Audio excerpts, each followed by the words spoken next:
Hello dear student, again good morning in the class of possibility physics. आज अपन topic पढ़ेंगे BJT में, जिसका नाम है कि आपको कभी कोई सिंबल दे दो, है ना। जैसे मान लीजिए केवल और केवल एक एरो का निशान दे रखा हो और आपको बोल दे कि ये बताइए कौन सा, ये पीएनपी है या एनपीएन है, तो वो कैसे डिफाइन करेंगे वो देखेंगे। उसके बाद अपन देखेंगे कि करंट किस हिसाब से करंट फ्लो होती है, अभी आईई आईबीआईसी में क्या रिलेशन रहता है। ठीक है, ये हमने पढ़ रखा था, पर थोड़ा सा रिवाइज करते हुए चलेंगे, ठीक है, ताकि अपन उस टॉपिक से क्या हो सके, अच्छे से कनेक्ट हो सके। उसके बाद हम पढ़ेंगे फोर टर्मिनल, अर्थात बीजेटी को अपन जैसे हमने स्टार्टिंग में किया था ना, चतुर्थ टर्मिनल जाल या फोर टर्मिनल नेटवर्क, उसमें क्या करेंगे अपन ट्रांसफर कर देंगे उसका कि भाई हाँ, बीजेटी को आप इससे भी क्या कर सकते हो, देख सकते हो, अर्थात उसका क्या कर देंगे, रूपांतरण कर देंगे। ठीक है, अब देखिए अपन स्टार्ट करते हैं सिंबल से। कि यदि आपको बोले कि ये सिंबल है कि आपको एक गोल सा गोल बना दे और फिर ऐसे कुछ एरो का सिंबल दे दे, ठीक है, ऐसे ऐसे ऐसे, ठीक है, और एक सिंबल दे दे, बस इतना सा, और बोले बताओ ये पीएनपी है या एनपी है, तो कैसे डिफाइन करेंगे। अगेन क्या बोल रहा हूं मैं कि आपको एक तीर का निशान देगा और पूछेगा कि पीएनपी या एनपी है, ठीक है, तो इससे अपन क्या करेंगे, डिफाइन करेंगे कि बगैर एरो का निशान देके बता देंगे पीएनपी है या एनपी है। ठीक है, तो उसके लिए अपन देखिए बेसिक नॉलेज है हमारे पास, हम जानते हैं सबसे पहले क्या आता है, सबसे पहले क्या आता है, ठीक है, बीच में रहता है बेस और फिर रहता है कैपिटल। इसके नीचे ही मैं जस्ट बना देता हूँ इसका जस्ट अपोजिट इन सेंस कि एरो का निशान क्या कर दीजिए, उल्टा कर दीजिए, ऊपर की तरफ है, इसको नीचे की तरफ कर दीजिए।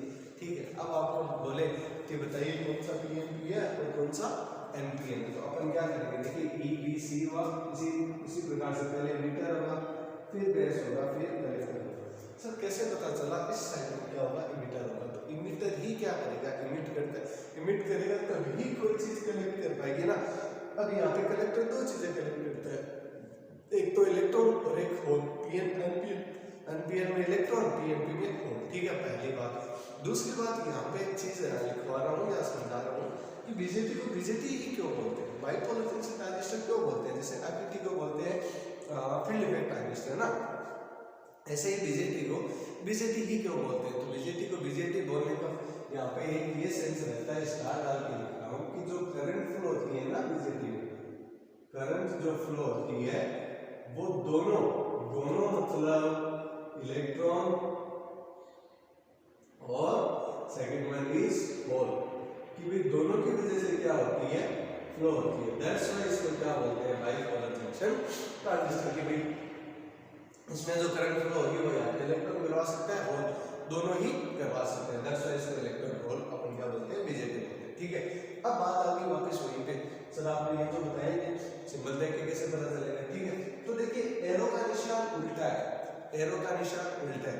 एक बात बताइए, इलेक्ट्रॉन के विपरीत दिशा में क्या बहती है, धारा बहती है। सोचना, यदि मैं बना दूं यहाँ पे क्या एन पी एन, तो आप सोचिए यहाँ पे पी है और यहाँ पे इलेक्ट्रॉन है, तो इलेक्ट्रॉन पी की तरफ क्या होगा, अट्रैक्ट। एक बेसिक बता रहा हूँ, ठीक है, और फिर कलेक्टर में इलेक्ट्रॉन क्या हो जाएंगे, कलेक्ट हो जाएंगे। ठीक है, यहाँ पे इलेक्ट्रॉन क्या हो जाएंगे, कलेक्ट हो जाएंगे। तो होगा क्या, इलेक्ट्रॉन इस दिशा में बह रहे हैं, तो इलेक्ट्रॉन की विपरीत दिशा में धारा बह रही है। बताओ बात सेट होगी।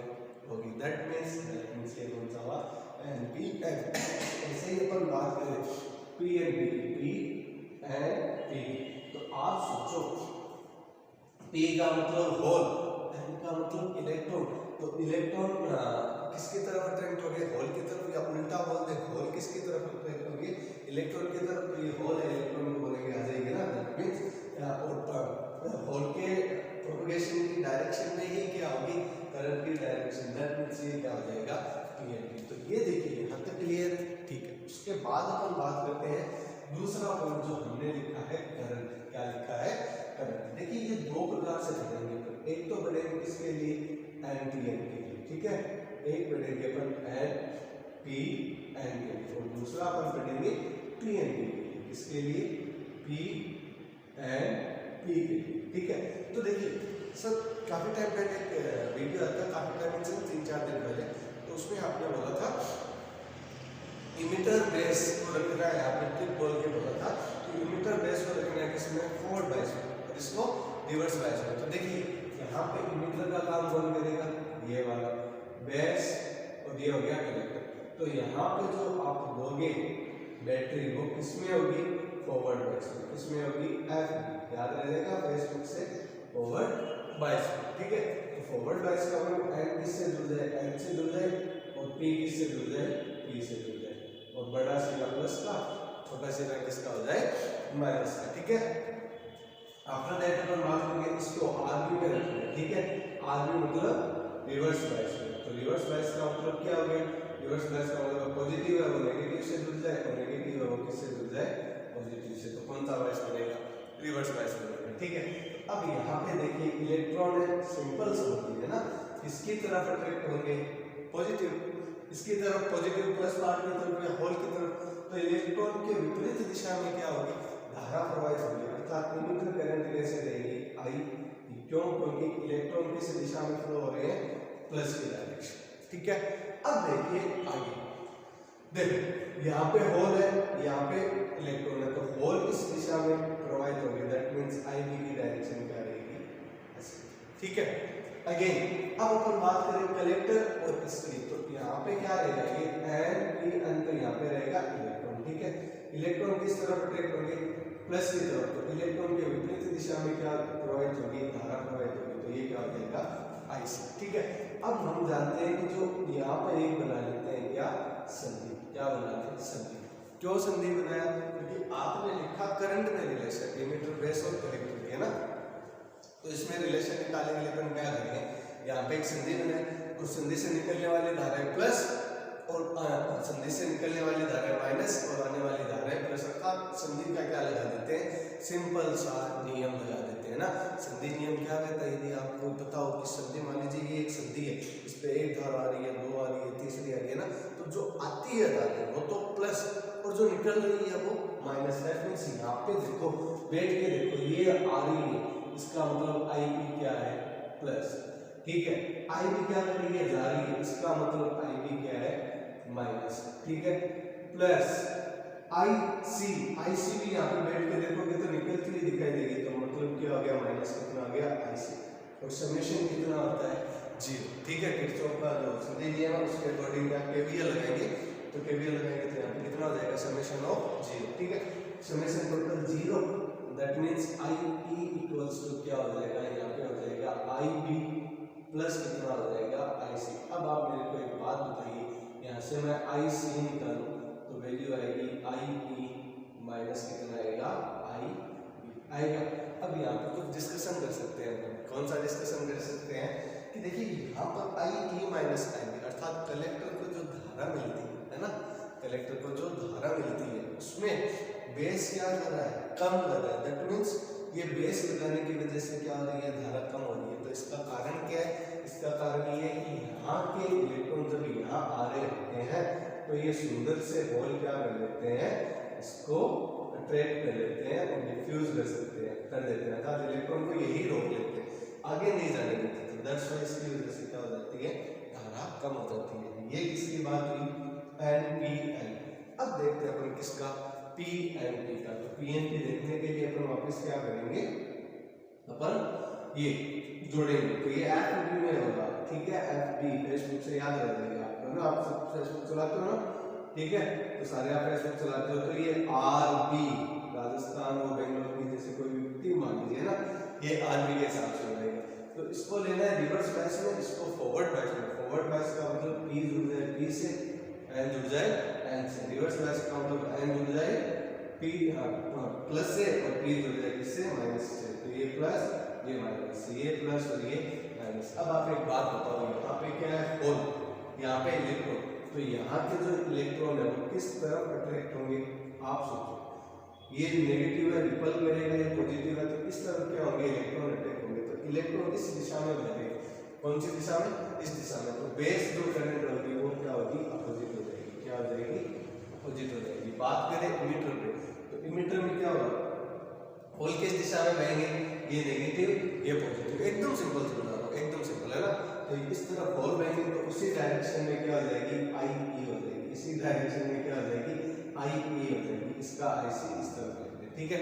तो आई ई ऊपर की तरफ आई बी नीचे की तरफ। इसकी बात करें तो यहाँ पे होल है, ठीक है, ये सूत्र से होल है, ये किस तरफ अट्रैक्ट होंगे, माइनस की तरफ। दैट मीन्स क्या हो जाएगा, सिंपली यहाँ पे होल जिस डायरेक्शन में जाएंगे उसी डायरेक्शन में क्या हो जाएगी, आई सी हो जाएगी, उसी डायरेक्शन में क्या हो जाएगी, आई सी हो जाएगी। ठीक है, तो अब अपन रिलेशन निकाले तो सर वापस यहाँ पे क्या बना लीजिए, एक संधि बना लीजिए, ठीक है, या एक जंक्शन बना लीजिए। उसमें देखिए जो धारा आ रही है वो पॉजिटिव और जो धारा जा रही है वो क्या होगी, नेगेटिव होगी। दैट मीन्स ये रहा कि आप यहाँ पे वापस समेशन क्या कर सकते हो, summation of I equals to क्या कर सकते हो, जीरो। समेशन ऑफ आई मतलब सभी धाराओं का बीजगणितीय योग क्या होता है, जीरो। यहाँ से तुमको एक नियम भी क्या हो गया, याद हो गया, ठीक है। तो यहाँ पे बैठ के देखो आई बी तो नाराज है, जा रही है, इसका मतलब आई बी तो हुआ माइनस, ठीक है, प्लस आई बी आ रही है, आई बी प्लस को रखो, और आई सी भी आ रही है तो आई सी को भी क्या रखो, प्लस रखो, बराबर कर दो zero. That means I equals to हो जाएगा कितना, आई बी प्लस हो जाएगा आई सी, प्लस कितना हो जाएगा, आई सी। ये आ गया ना relation, I equals to I B plus I C. Further वही बात करते हैं, मतलब सर यहाँ से आई सी निकालिए तो आई सी कितना हो जाएगा, आई बी माइनस कितना हो जाएगा, आई बी हो जाएगा। I C equals to I E minus कितना हो जाएगा, आई बी। अब यहाँ पे देखिए सर एक अपन बात लिख सकते हैं जो इन दोनों में क्या रही, कॉमन रही या दोनों से अपन को मिली। देखिए I equals to I B plus I C and further क्या आया, I equals to I B plus I C. That means अपन कह सकते हैं कि जो ये सॉरी उत्सर्जक धारा होती है ना, इसको आप लिख सकते हो उत्सर्जक धारा किन धाराओं का योग होती है, आधार धारा, ठीक है, आधार धारा, आधार धारा, ठीक है, प्लस कौन सी धारा, संग्राहक धारा का क्या होती है, योग होती है। संग्राहक धारा का क्या होती है, योग होती है। ये आप क्या कर सकते हो, बाय इक्वेशन सुंदर C small a and small b से आप कह सकते हो कि जो आपकी उत्सर्जक धारा है वो आधार और संग्राहक धाराओं का क्या होती है, योग होती है। ठीक है, अब अपन चलते हैं वापिस, थोड़ा सा और डिस्कशन करेंगे यहाँ पे, क्योंकि ये डिस्कशन जब आप 4 टर्मिनल बनाओगे उन टर्मिनल के लिए क्या होगा, यूजफुल होगा। ठीक है, तो अब अपन चलते हैं आगे डिस्कशन पे। देखिए आओ अपन बात करें, मैं 3 चीजें लिख रहा हूँ यहाँ पे। पहला तो लिख रहा हूँ आई ई, ठीक है, किसके लिए, एन पी एन के लिए, ठीक है। मैं लिख रहा हूँ आई ई किसके लिए, यहाँ पे ब्रैकेट में मैं लिख देता हूँ पी एन पी के लिए, ठीक है। एक मैं लिख देता हूँ लास्ट में आई सी, ठीक है। बस सिर्फ 2 ही बातें लिख रहा हूँ, आई ई और आई ई। देखिए पहला आई ई उत्सर्जक धारा एनपीएन के लिए और दूसरा आई ई पीएनपी के लिए, ठीक है। क्लियर हुआ ना, इतना आई का उत्सर्जक धारा, ठीक है। अब देखिए आगे आई ई का मतलब इमिटर करंट। देखिए इमिटर करंट में होता है, आप सोचो क्या इमिटर करंट इलेक्ट्रॉन की तरह, इलेक्ट्रॉन की वजह से फ्लो होती है, हाँ इलेक्ट्रॉन की वजह से फ्लो होती है, क्या उसमें होल का योगदान नहीं रहता। इसका मतलब जो इलेक्ट्रॉन जो इमिटर करंट फ्लो होगी वो इलेक्ट्रॉन की वजह से होगी, प्लस किसकी वजह से भी होगी, होल की वजह से भी होगी। किसकी वजह से होगी, होल की वजह से भी होगी, ठीक है। इसका मतलब क्या हुआ, इसका मतलब ये हुआ कि जब इलेक्ट्रॉन इस तरफ जाएंगे कुछ होल अट्रैक्ट होंगे, इस तरफ भी तो जाएंगे ना, तो ये होल जाएंगे किसमें से, ऐसे तो है नहीं कि इसको छोड़ के पूरी के सीधे यहाँ पे चले जाएंगे, ऐसा तो होगा नहीं। इसका मतलब कुछ होल इमिटर का जो रीजन बना है उसमें क्या होगा, इंजेक्ट होंगे। इंजेक्ट मतलब अंदर से अभित होगी, और तो जब अंदर से अभित होंगे तो अपन यह कह सकते हैं कि जो इमिटर करंट है उसमें होल का भी क्या रहता है, योगदान रहता है। बट आगे लिख देता हूँ यहीं पर, बट मतलब लेकिन होल बहुत कम होते हैं, नाम मात्र होते हैं, बहुत छोटे से गिने चुने, मतलब 5, 7, 10 मान लीजिए, ठीक है। कंपेरिजन टू हजारों की कंपेरिजन में आप 5, 7 मान सकते हो, ठीक है। तो इस करंट का इतना क्या नहीं रहता, इफेक्ट नहीं रहता। तो दैट मींस हम बोल सकते हैं एनपीएन के लिए जो धारा बहेगी वो लगभग किसकी बहेगी, लगभग बहेगी आई ऑफ ई, अर्थात किसकी, इलेक्ट्रॉन्स, किसकी, इलेक्ट्रॉन्स की। किस कंडीशन में, in the case of NPN transistor, okay. अब हम बात करते हैं पीएनपी। तो देखिए पीएनपी में यहाँ पे क्या है, होल, ठीक है, मेजॉरिटी चार्ज। अरे हाँ, आप इसको ये भी लिख सकते हो मेजोरिटी चार्ज, ठीक है, majority charge carrier, charge carrier, इसका मतलब बहुसंख्यक आवेश वाहक की वजह से, ठीक है। अब अपन बात करें I that means P and P, ठीक है बेटा। तो आई की जब अपन बात करें तो इसमें जो करंट फ्लो होगी वो किसकी वजह से होगी, होल की वजह से भी होगी, प्लस किसकी वजह से होगी, इलेक्ट्रॉन की वजह से। सर यहाँ पे देखो इलेक्ट्रॉन है वो इसमें इंजेक्ट करेगा, तो मेजर पार्ट किसका रहेगा, मेजर पार्ट रहेगा किसका, इन होल का। तो अपन बोल सकते हैं बट जो फ्लो होगी आई बी वो लगभग किसके लिए होगी, आई एच के लिए। वापिस वही बात, मेजोरिटी चार्ज के लिए क्या आ गया, होल आ गया, क्या आ गया, होल आ गया। अब देखिए आगे यहां पर क्या होगा, जब अपन बात करेंगे आई से मतलब कलेक्टर, ठीक है, कलेक्टर धारा वो किसकी वजह से बहेगी, जो क्या होंगे, बहुसंख्यक आवेश वाहक, बहुसंख्यक आवेश वाहक, प्लस आईसी को अल्पसंख्यक आवेश वाहक। यहाँ पे बहुत शानदार चीज देखने को मिलेगी आपको, वाहक। लेकिन यहाँ पे ICO लिखा, इसका भी मतलब समझना, बहुसंख्यक अल्पसंख्यक का भी मतलब समझना। देखिए कोई एक टॉपिक, कोई भी एक बता दीजिए, यहाँ पे क्या कलेक्टर, बताओ बेटा, कलेक्टर में बहुत ज्यादा क्या है, इलेक्ट्रॉन्स है, तो जो IC बहेगी वो बहेगी तो इलेक्ट्रॉन्स की वजह से। बट मान लीजिए आपने क्या कर दिया, आपने कुछ ऐसा किया, इमिटर को हटा दिया, इमिटर को क्या कर दिया, हटा दिया। बताओ इमिटर को हटा दिया, अब ये इससे नहीं जुड़ी, ठीक है, ये बैटरी से जुड़ गई, तो होगा क्या, इमिटर को हटा देने से ये पी, देखिए ये पी है, इसके नेगेटिव से क्या होगी, अट्रैक्ट होगी, तो मतलब इसमें भी जो धारा बहेगी, या ये इलेक्ट्रॉन है ये होल आपस में क्या करेंगे, अट्रैक्शन का काम करेंगे। इसका मतलब जो इसमें भी धारा बहेगी वो किसकी वजह से बह सकती है, अल्पसंख्यक आवेश वाहक की वजह से। कब, जब आप क्या कर दो, ये बहुत इंपॉर्टेंट चीज है, जब आप उत्सर्जक को हटा दो, सिंपल भाषा में समझ लो, उत्सर्जक को हटा दो, उत्सर्जक को हटा दो, ये लीजिए, तब क्या होगा, ये कंडीशन लागू होगी, तब ये IC वाली कंडीशन लागू होगी कि जो IC, जो आपके कलेक्टर में धारा बहेगी वो बहुसंख्यक प्लस अल्पसंख्यक की वजह से ही बह जाएगी, जब आप उत्सर्जक को क्या कर देते हैं, हटा देते हैं। उसके बाद देखिए, अब अपन बात करते हैं अल्फा। अल्फा एक गुणांक होता है जिसको IC/IEV बोलते हैं, IC/IEV बोलते हैं। इसका मतलब क्या, अल्फा उत्सर्जक में कितनी धारा गई, नहीं, कलेक्टर में कितनी धारा गई, ठीक है, कलेक्टर में कितनी धारा गई और हमने उत्सर्जक को कितनी धारा दी, ठीक है। तो यहाँ से अपन IC की वैल्यू निकाले तो अल्फा IE हो जाएगा। इसका मतलब सर ये मान यदि आप इसमें रखो, किसी में IE में रख दो, तो IE में रखोगे तो IE को क्या होता है, IB प्लस IC की वैल्यू कितनी हो गई, प्लस अल्फा IE। यहाँ से आप वैल्यू निकाल दो IB की, तो IB की वैल्यू हो जाएगी, IE कॉमन आ जाएगा और ये आ जाएगा 1 माइनस अल्फा, किसकी वैल्यू, IB की। देखिए इसकी वैल्यू यहाँ पे IE निकाला, ठीक है, हमने IC निकाला ये, ठीक है, बट IB नहीं निकाला। IB निकालने के लिए हमने क्या किया था, ये टर्म यूज की थी, कौन सी, IC=अल्फा IE, ठीक है। इस पे अपन बात करेंगे नेक्स्ट वीडियो में, बिकॉज ये वीडियो काफ़ी लंबा हो जाएगा। अपन वापस स्टार्ट करेंगे कहाँ से, अल्फा से, फिर क्या करेंगे, रिलेशन फाइंड आउट करेंगे। तो आई होप स्टूडेंट आपको ये वीडियो पसंद आया होगा। इस वीडियो से रिलेटिव कोई भी क्यूरीज, कोई भी डाउट या कुछ और एक्स्ट्रा पूछना हो तो जो SMDT फिजिक्स का ग्रुप बना हुआ है उस पर आप मेरे से कोच पूछ सकते हो। Thanks for this video watching. इस वीडियो को लाइक कीजिए, शेयर कीजिए।